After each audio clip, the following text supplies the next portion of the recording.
is good, everybody? Welcome back to the BlitzCity Podcast. I'm your host, Kobe Orr, and today, South Carolina State fans, I'm just giving y'all an update on what I've seen from the spring practice that I've attended just this past Saturday, okay? So first, I want to say this.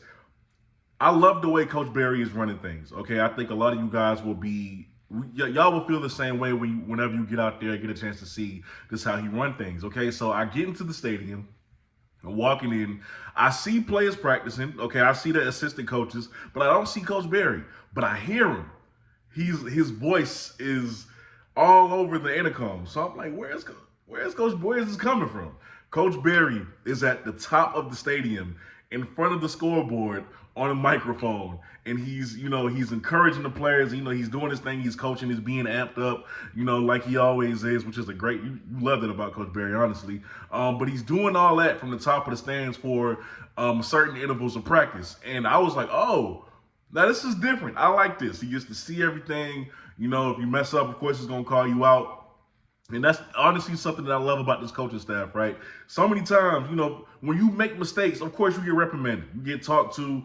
You gotta deal with the coach a little bit. You gotta hear the yelling. But they also love up on you too. Like, it's not just one-sided. They see something in you, so they're gonna be hard on you because they see that potential. I love that about the coaching staff. So yeah, Coach Berry, man, I love the way he's running things. Everything is really precise in practice. It's like, we're gonna work on this. All right, as soon as that's done, we're going to work on that. As soon as the time is done, we're going to run to the next drill. It's no lagging. It's no wasted time. There's no wasted movements. They prioritize just getting the work in the scheduled time that you have to get it in. And it's just very concise. I like that. Now, as for the team itself, I will say this. I was thoroughly impressed with the whole defense. I think first of all, this defense is way better than it was last year. That's what it's looking like.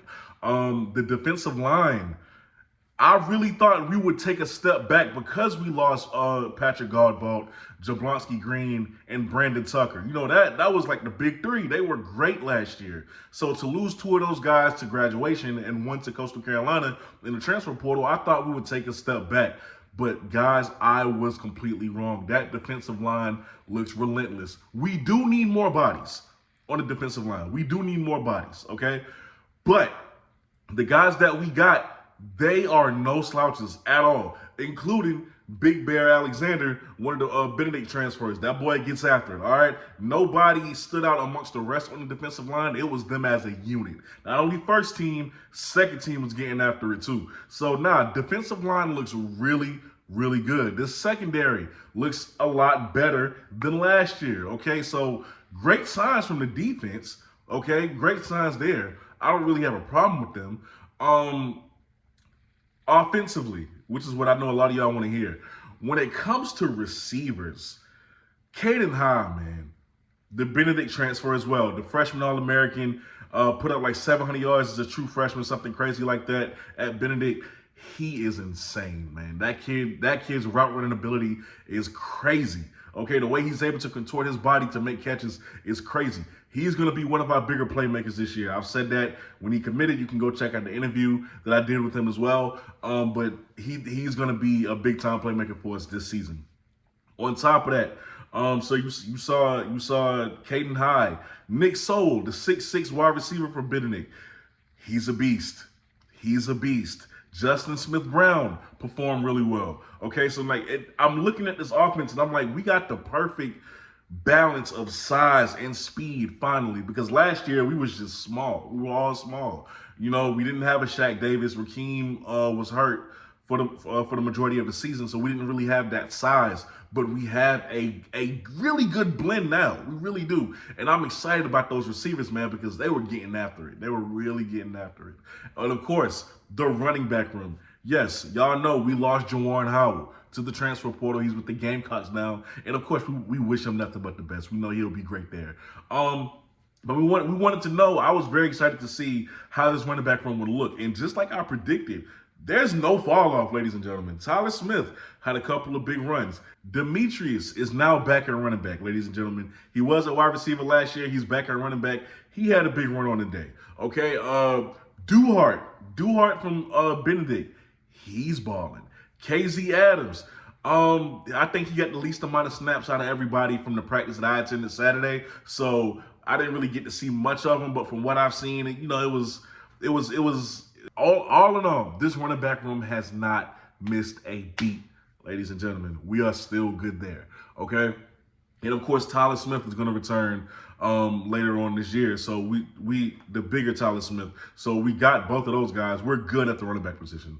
Let me just say that. Offensive line, they are who they are. They good.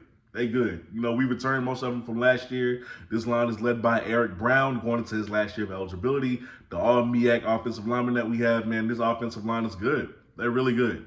No complaints there. Now, the quarterback position. We still have some work to do. Nobody's leading the other. Let me say that. Nobody's leading the other right now. That is where the point of criticism would come in for our team. I feel like once this spring is over with and once we hit the portal, we're going to go back and look to bring in even more competition at quarterback because nobody's sticking out above the rest. Prometheus, Andre, and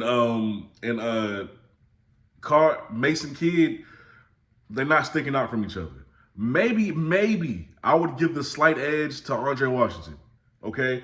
But they all have things that they need to work on.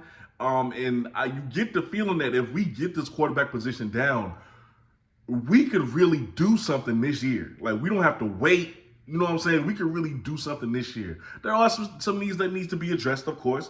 We still got to go get some more pieces from the transfer portal. But you really get the sense that if we get this quarterback thing down, we could really make a really good run. And that's coming from, I really believe that.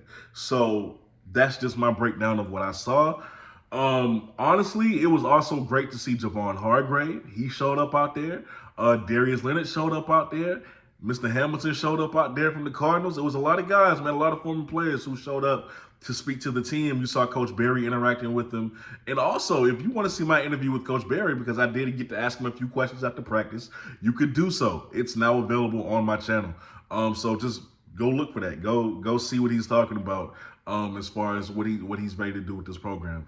But that's just my breakdown of what I saw Saturday, because I was just there one day. That's my breakdown of what I saw Saturday. I will try to be back this upcoming Saturday as well. But if I'm not able to, y'all will see me at the spring game. So with that being said, man, y'all are watching the BlitzCity Podcast. That is my update. I'm your host, Kobe Orr. If you got any more questions, let me know down below in the comment section and I'll get to them when I can. But I'll catch y'all next time. I'm out. Peace.